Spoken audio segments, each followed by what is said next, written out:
It is not the right time.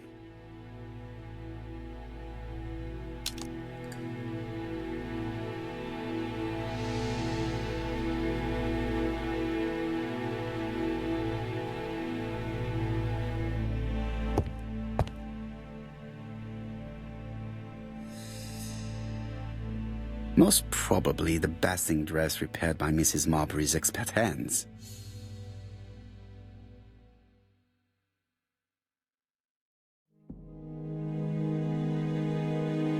All the main articles referring to the ABC case are here, from the Churston murder onwards. Nothing before that date.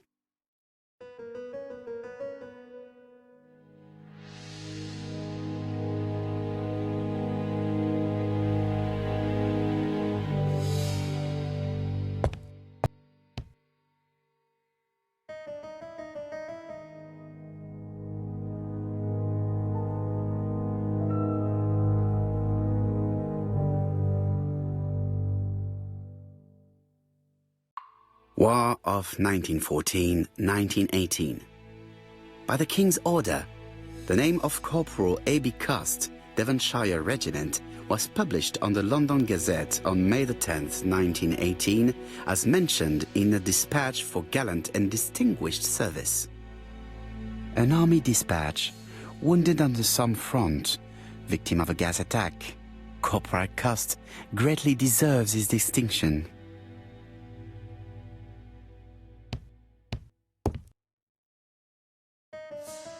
Stockings.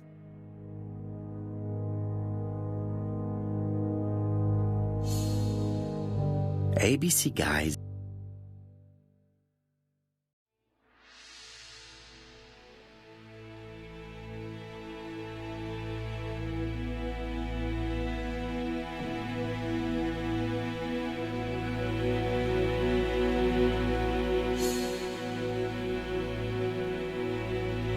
The least we can say that Mr. Cust is not very concerned about order and balance.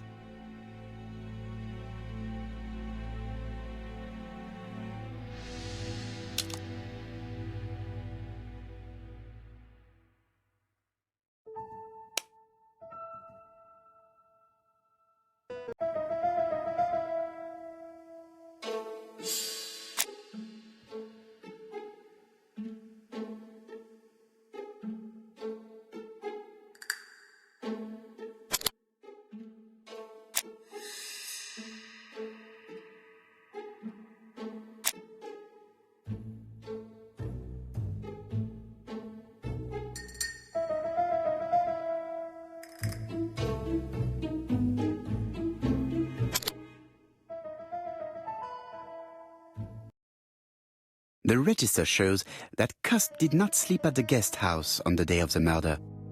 Where was he? Bexhill. The Bexhill paper reveals it. Cust bought this newspaper in Bexhill on July the 25th.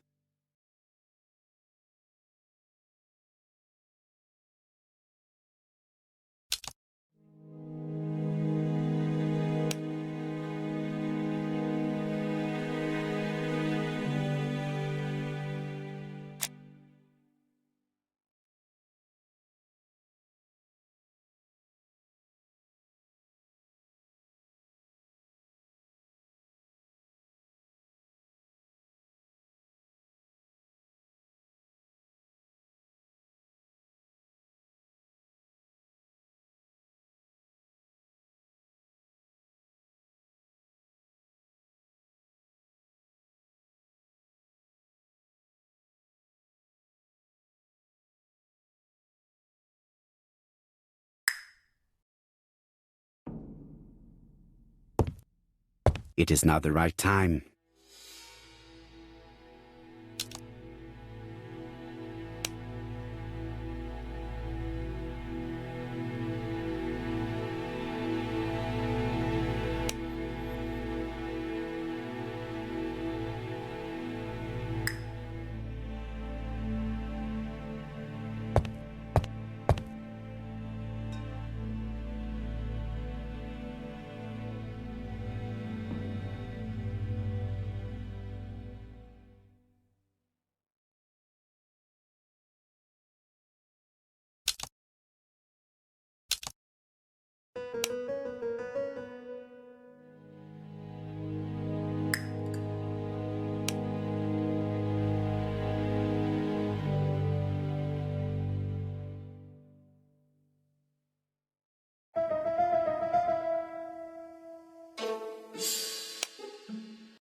Laudanum, a medicine for coughs.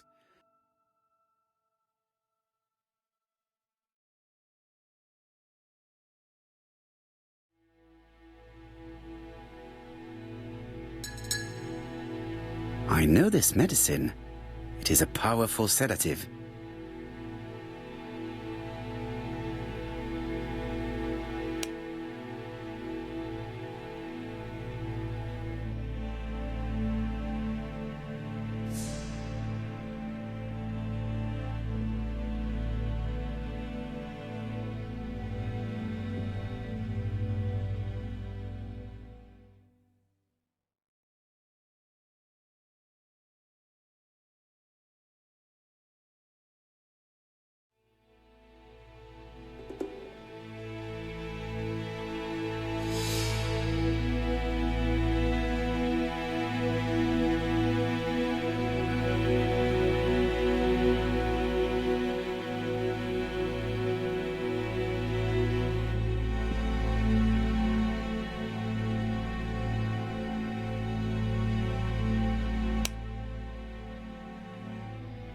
This key bears the number 306.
It is now the right time.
have finished with this subject.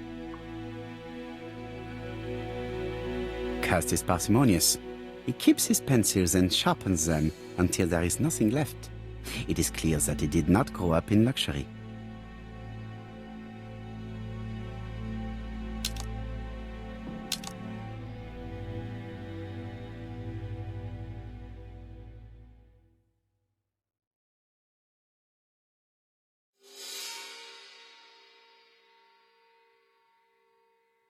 ABC guys, enough to sign about a dozen murders.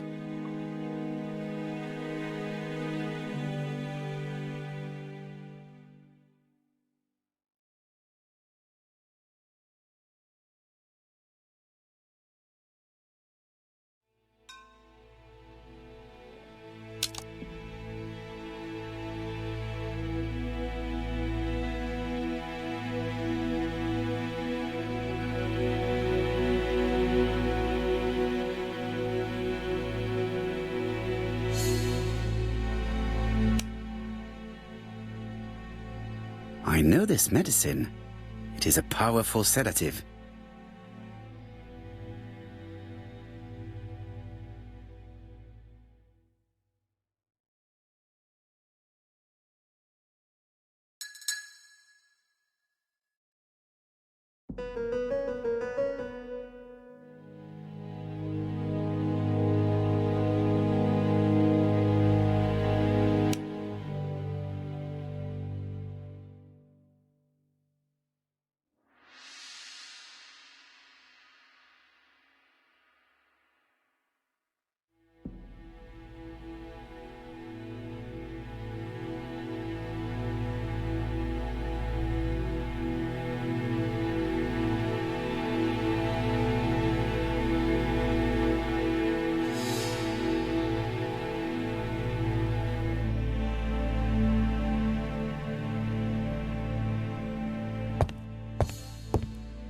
It is now the right time.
This dark stain.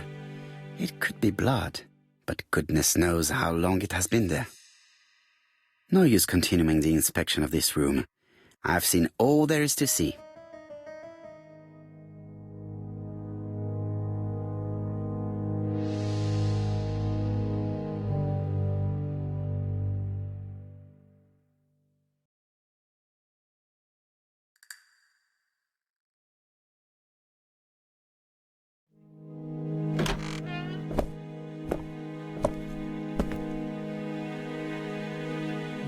Goodbye, Mrs. Marbury. Thank you for your help. Bye. Ah, Chief Inspector. I was about to leave. Good evening, Chief Inspector. Welcome. Please excuse me, I must go to the kitchen. I'll leave the key of Mr. Cust on the counter. I'm sorry I'm late. I've spent ages with the Doncaster police. And you? I have established one fact. On 3 occasions, Cust was at the scene on the day of the crimes.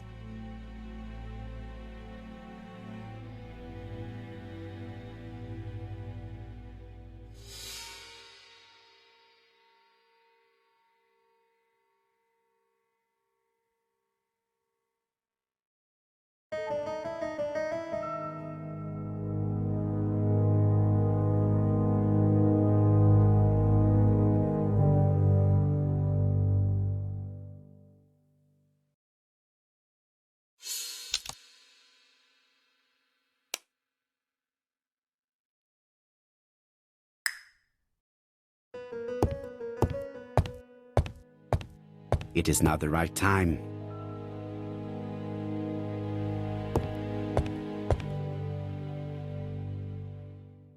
I had best talk to Jap. I've listened closely to what you have to say, Poirot. For me, there's no doubt Cust is guilty. Do you have any element that might prove the contrary? That is what we're going to look for. Let us now try and get our brain cells to work.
The evidence against Cust is overwhelming. His presence at the scenes, the knife, the blood-stained shirt, the ABCs in a box. C'est vrai. However, the blood Mrs. Marbury saw on Cust's shirt may have been his own. According to his medical records, he suffers from hemoptysis. The murderer cut Sir Carmichael's throat from behind, and the blood spurted outwards.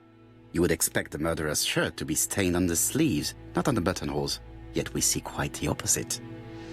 You would expect the murderer to keep the newspaper articles about his crimes. But Cust's collection starts in Cheston, as if it discovered the case rather late. I agree it's troubling, but it doesn't change my mind. There's small details that we should be able to clear up by questioning Cust. When can we talk to him? Doncaster is sending him to us on the first train. Are they questioning him already? He says he can't remember a thing. It's plausible. Doctors say he suffers from absences and amnesia. Mrs. Marbury has confirmed this. He may have done the murders in an altered state. A familiar situation. It's not enough to clear his name. Dr. Thompson insisted that even if you don't know what you're doing, you never commit a murder without wanting to. Très intéressant. I shall remember that. Right. I'll go and examine the suspect's room. Chief Inspector, I took the liberty of removing a few clues to examinatum. All right, we'll discuss them tomorrow. In the meantime, I'm going to see if you've missed something.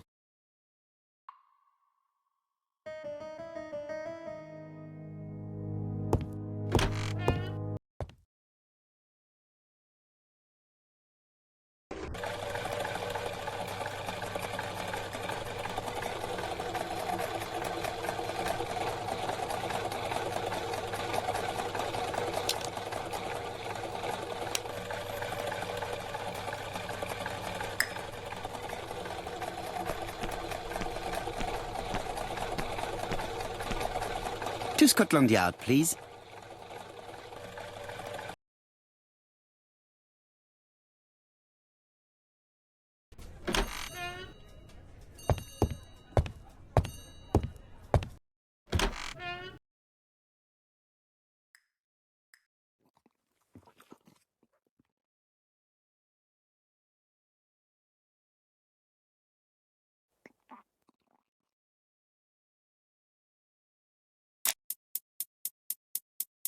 This man is not in good shape.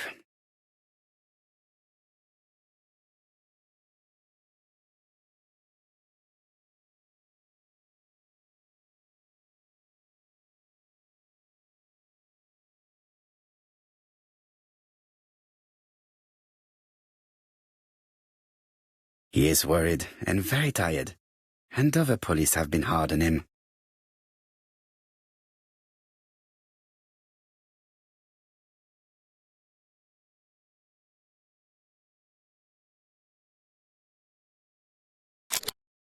What do you want from me?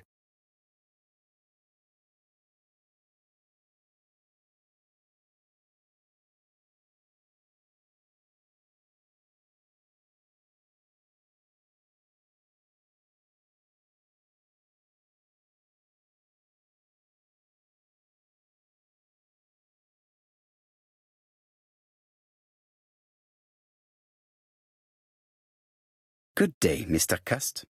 I am Hercule Poirot. Ah, you're the detective.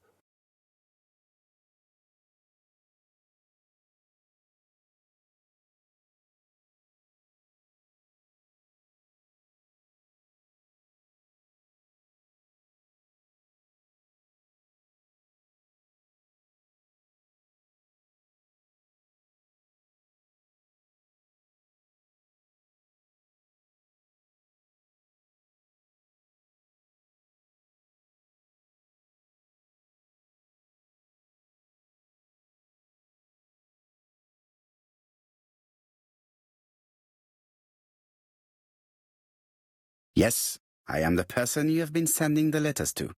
I didn't write these letters. I've already said so.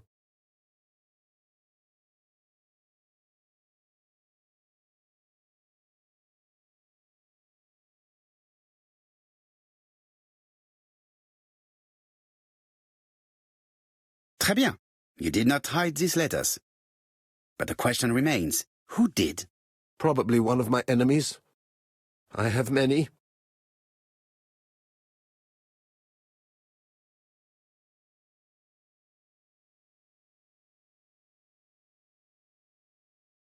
I do not believe that you are capable of murder, Mr. Cust. I hope not.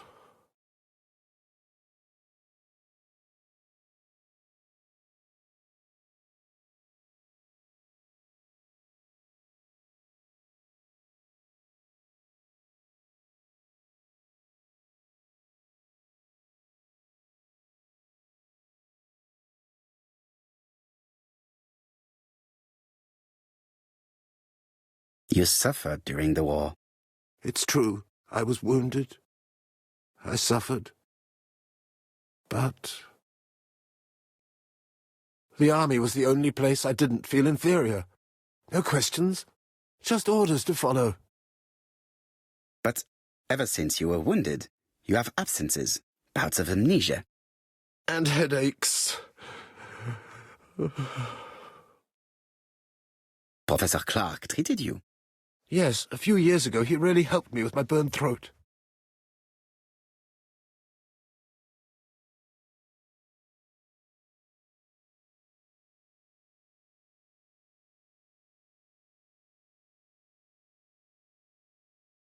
Of course, you never considered killing a doctor who took such good care of you.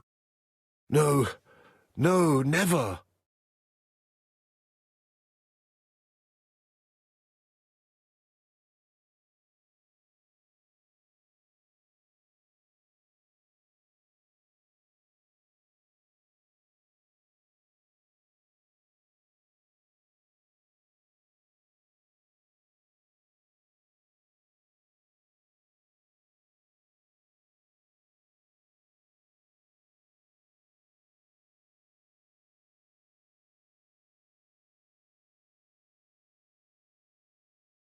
You were seen at all the crime scenes.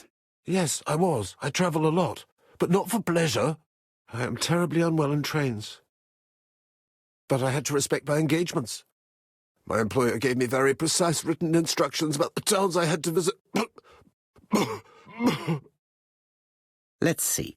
The company you claim to work for, Silky Legs, has never heard of you. And as for these letters they sent you, they were written on your own typewriter. The company sent me the typewriter when I started working for them. Yes, but the letters were received afterwards.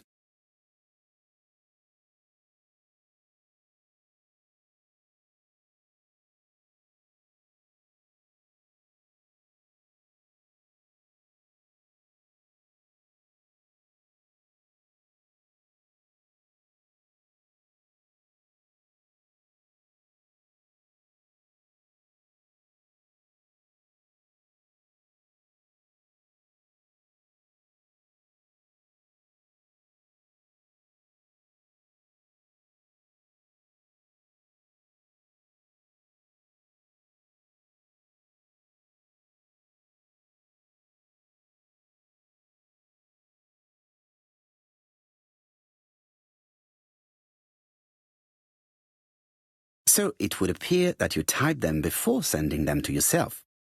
I don't remember. Good God! I don't know what's happening to me. My head hurts terribly.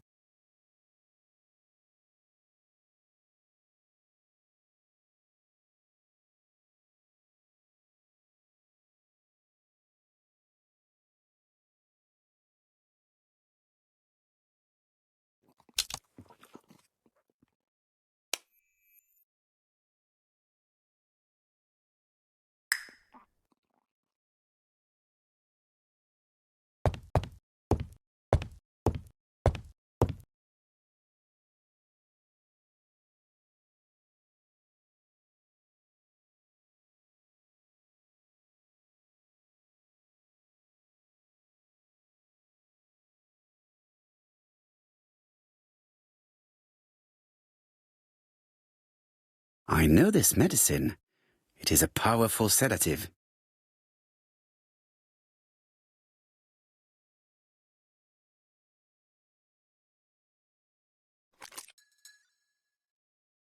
Take this. It will help you.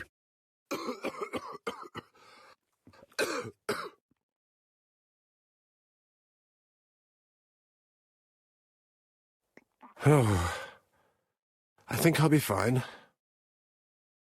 Let us see, Cust. Look at me. You know very well that you committed these murders? Yes, I know. But I'm not wrong in saying that you do not know why you committed them. No, I don't.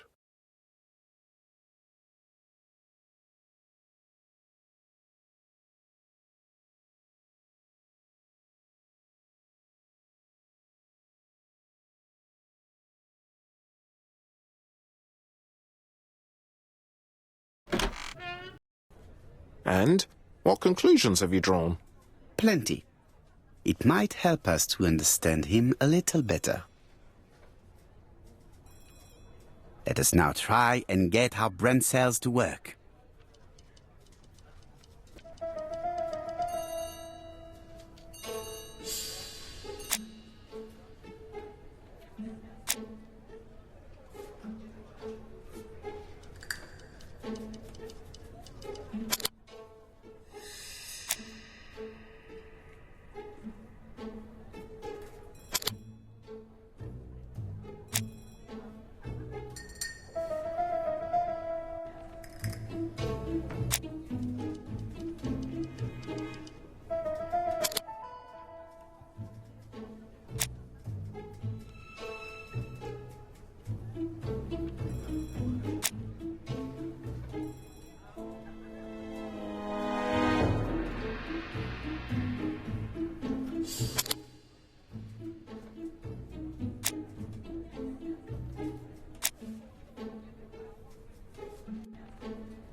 I don't see any clearer than before.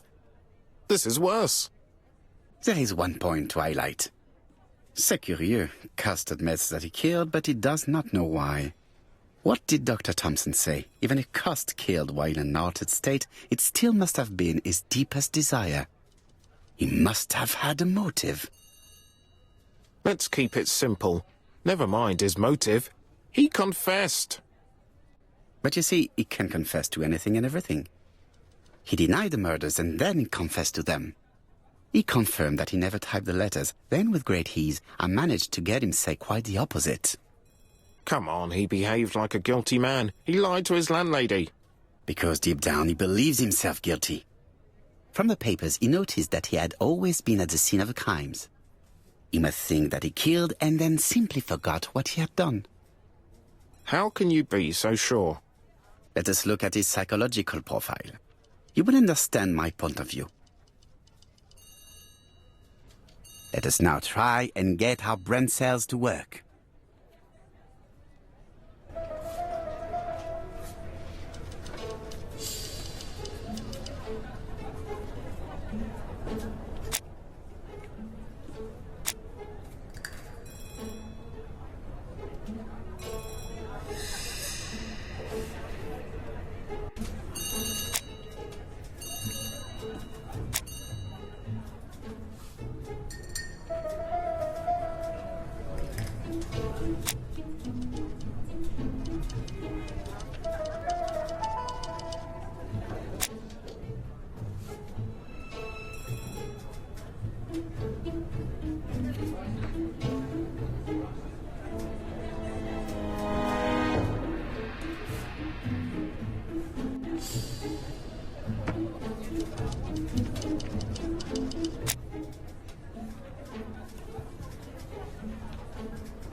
You see?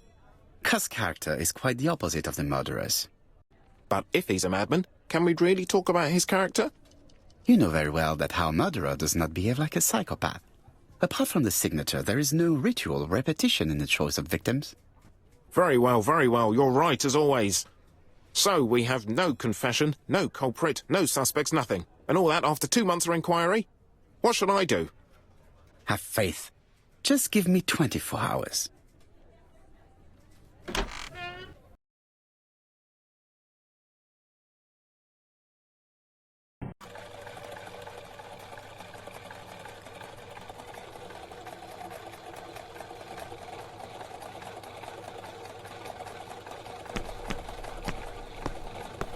To Whitehaven, please.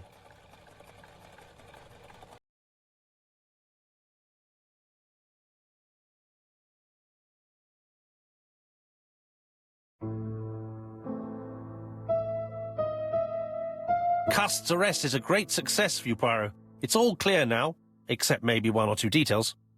Details. Ah, mon ami. The devil is in the detail, as we say. Excuse me? Patience, Hastings. Everything will be clear once our guests arrive. Best be prepared. Slip a revolver into your pocket before they do. A revolver? But Poirot, what are you afraid of? Trust me. It is important you carry a weapon for this meeting. I will lend you mine. What about telling me what you have in mind? Surtout pas. You wouldn't be able to play your role. Wait 1 moment, I will bring you my weapon.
Daily Flicker, September 11th, 1935. ABC affair. The latest victim in a narrow escape. The ABC murderer arrested in Doncaster in tragic circumstances. His name is A.B. Cust. He's struck in Andover, strangled in Bexhill, stabbed in Churston, and in Doncaster, he attempted to kill without any weapon other than the terror he inspires. His latest victim would have been Dick D. Dunbar. Mr. Dunbar, a hotel owner, collapsed when he found out suddenly that the killer was staying at his establishment. The police surrounded the hotel and arrested the murderer. Thanks to the quick intervention of the ambulance team, Mr. Dunbar is currently in hospital recovering from a cardiac arrest.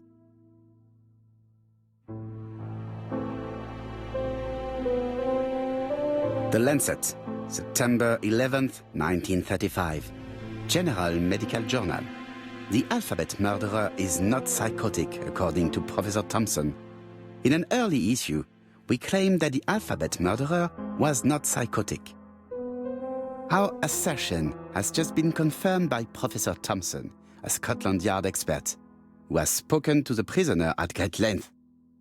Not all obsessional killers are psychotic, he explained. It is true that Kirst has a disturbed personality and memory disorders.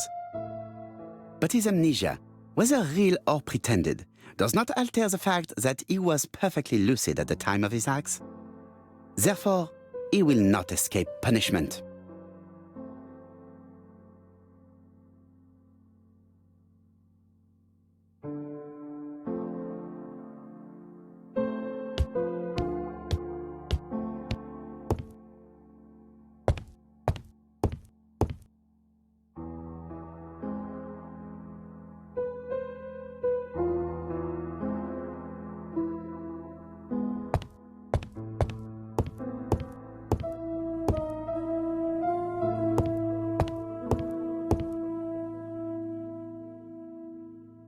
The white ammunition are blank cartridges. The others are real bullets.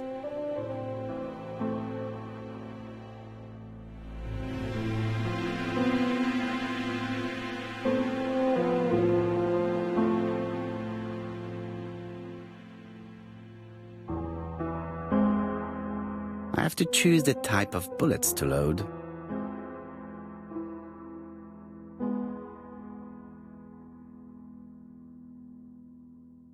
The revolver is loaded with real bullets. I still have time to choose blanks.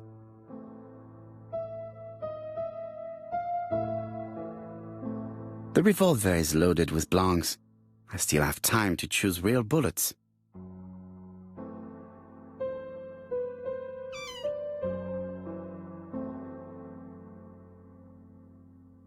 The white ammunition are blank cartridges. The others are real bullets. The revolver is loaded with real bullets. I still have time to choose blanks.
Voila, I entrust you with my weapon. It has hardly been used, it is almost new.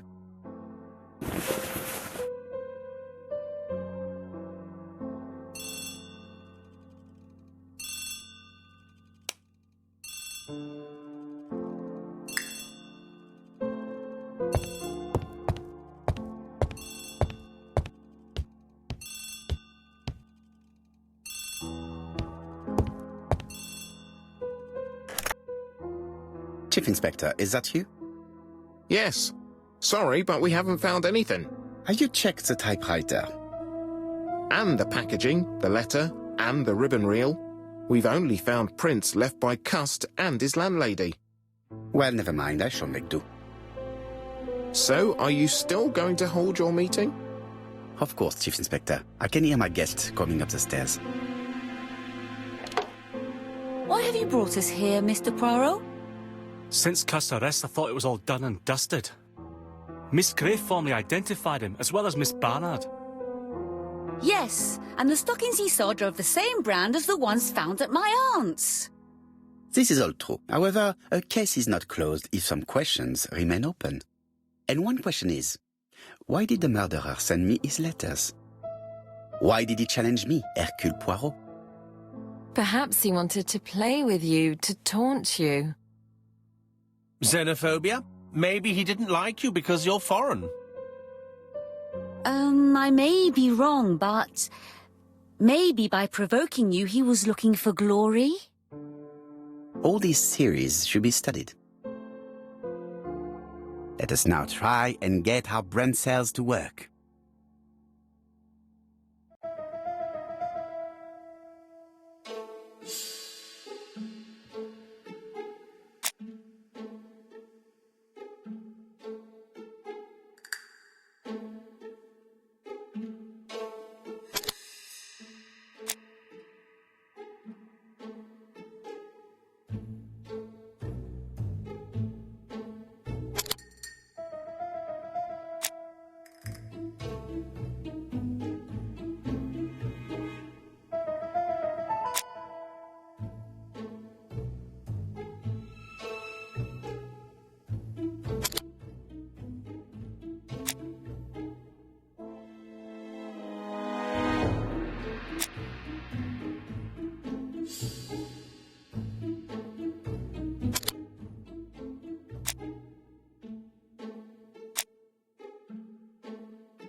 Is everything clear now?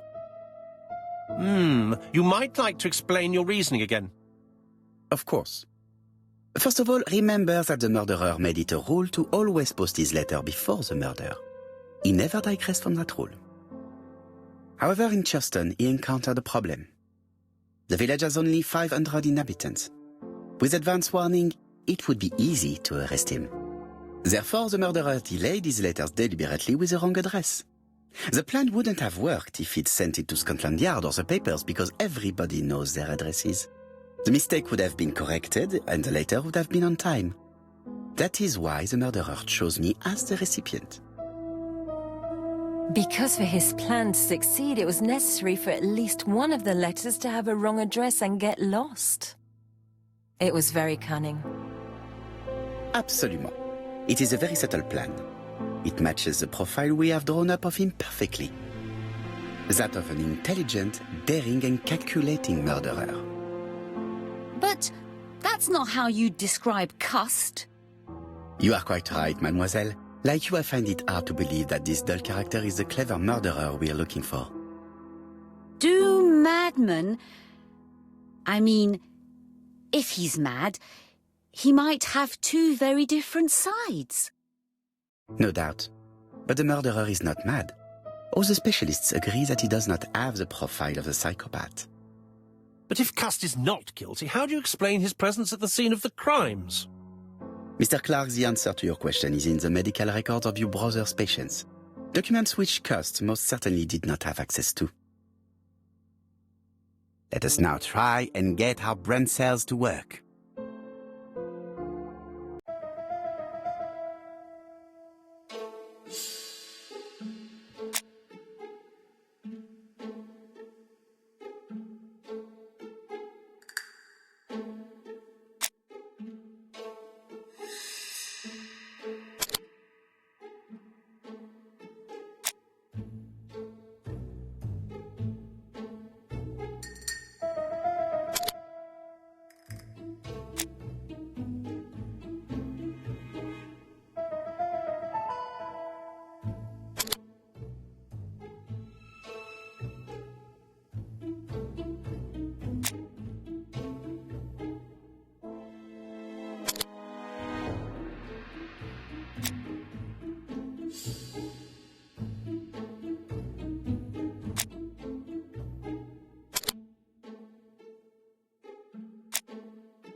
Dr. Clark's patients' records provided a very useful list of potential victims, sorted by alphabetical order.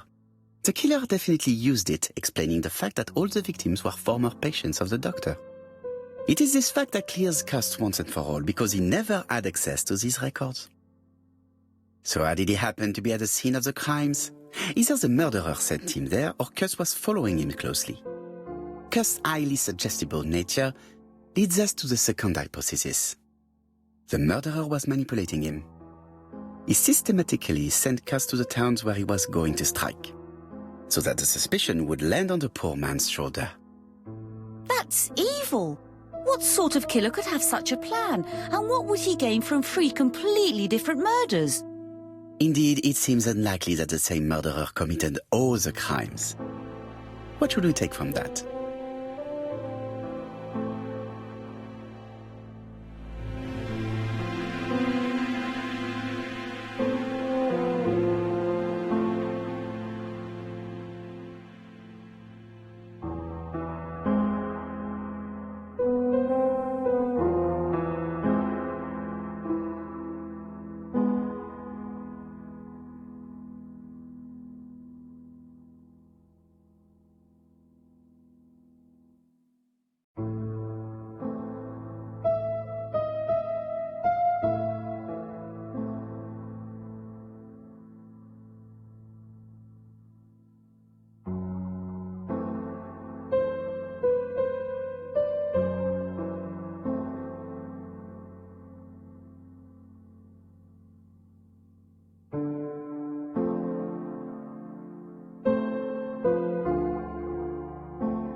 Just one murder was of benefit to the murderer, the others were just diversions. On reflection, there is only one conclusion. The murderer killed once out of interest, and twice to divert our attention. This reasoning points at 2 potential culprits. Franklin Clark. Donald Fraser? Yes, mademoiselle, that's good thinking. Mr. Fraser may have killed Betty out of jealousy. Mr. Clark may have killed his brother in order to inherit his large fortune. Both have a motive. But Donald did not have access to Dr. Clark's records. Please allow me to disagree with you, mademoiselle.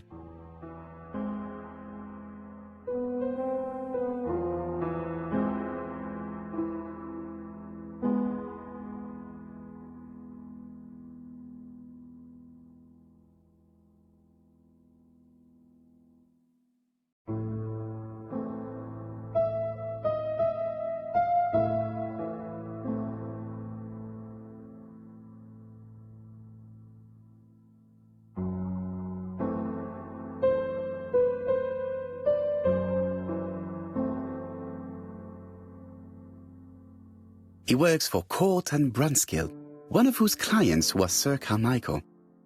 It doesn't prove that I went to Comeside. You could have done it, and you may have used the opportunity to take a look at Sir Carmichael's records. You think I'm guilty?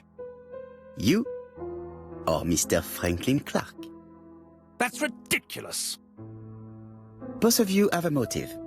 The question is, which of you has the profile that most resembles the murderer? Let us now try and get our brain cells to work.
Ladies and gentlemen, Donald may share many character traits with the murderer, but he does not have his cold indifference. He has a temper. It is hard to imagine him planning anything. Also, jealousy is his motive, and crimes of passion are rarely planned. Right, I suppose it's my turn to be subjected to the same scrutiny. Absolument, Mr. Clark. Let us now try and get our brain cells to work.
As you have all seen, there is a disturbing similarity between Mr. Clark's profile and that of the killer. In actual fact, it is exactly the same. Mr. Poirot, your psychological studies are interesting, but your conclusions do not add up. Why would I have wished my brother's death? The inheritance is lawfully mine. I just have to wait. No, you had to act quickly.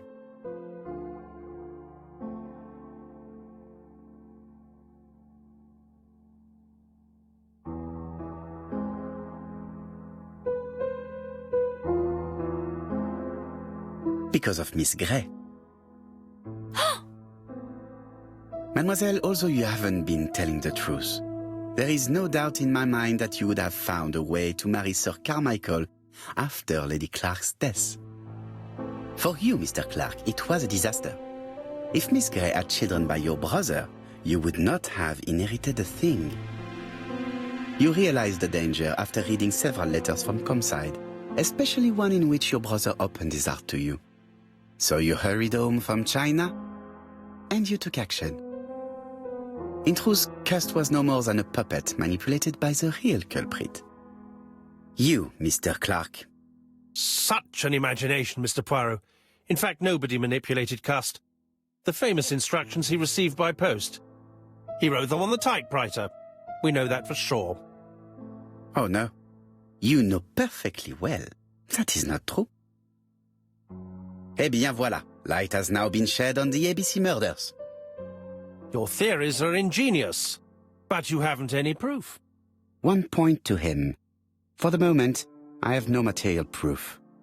Either I admit to it, or I bluff.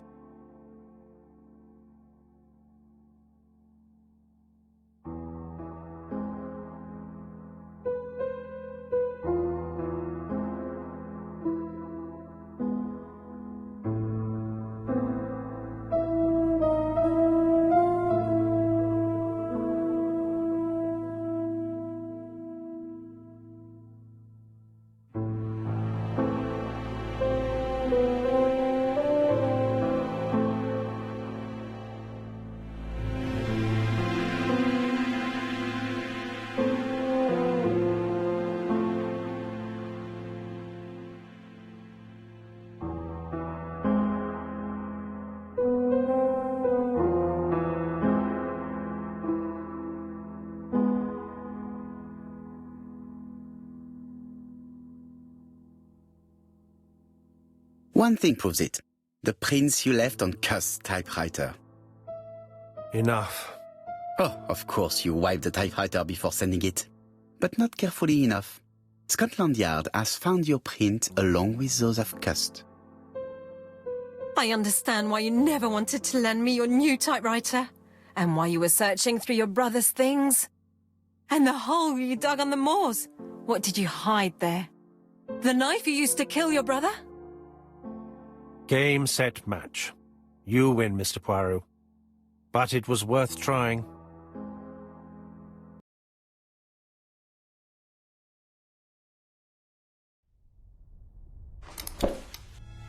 Don't come near me! I'll never let you take me, Mr. Poirot!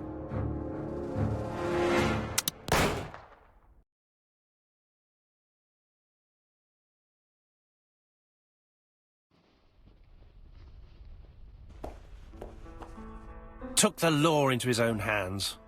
He had no right. He should have paid for his crimes. I should have expected what he did. Come on, Poirot. Everybody makes mistakes. Exactly. Hastings, if one day I sound pretentious, please whisper these 3 letters in my ear. ABC. They shall remind me that we all have our limits, even me.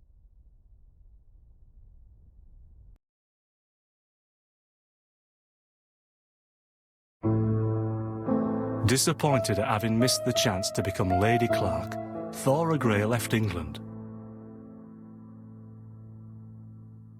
Donald Fraser and Megan Barnard married. On Poirot's recommendation, Mary Drower started to work for Lady Clark. The elderly lady's condition suddenly took a turn for the better. And a few months later, to Dr. Logan's great surprise, she was back on her feet again. According to this eminent physician, it appears to be an extremely rare case of spontaneous remission. Lady Clark has enjoyed very good health ever since.